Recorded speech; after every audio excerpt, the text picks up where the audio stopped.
انگریزی زبان کے لفظ مونسون کی جڑیں پرتگیزی زبان کے لفظ مونکاؤ اور عربی اور ہندی زبان کے لفظ موسم میں ہیں۔ عام طور پر اس کا مطلب زمین اور سمندر پر حدت کے ساتھ فضا میں ہونے والی تبدیلی لیا جاتا ہے۔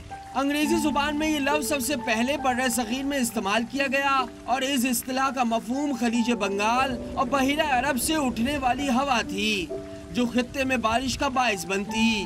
مجموعی طور پر مونسون ہواؤں، بادلوں اور بارشوں کا ایک سلسلہ ہے۔ یہ موسم گرما میں جنوبی ایشیا، جنوب مشرقی ایشیا اور مشرقی ایشیا میں بارشوں کا سبب بنتا ہے۔ اپریل اور مئی میں افریقہ کے مشرقی ساحلوں کے قریب خط استوا کے آس پاس بحیرہ ہند کے اوپر گرمی کی وجہ سے بخارات بنتے ہیں۔ یہ بخارات بادلوں کی شکل میں مشرق کا رخ کرتے ہیں۔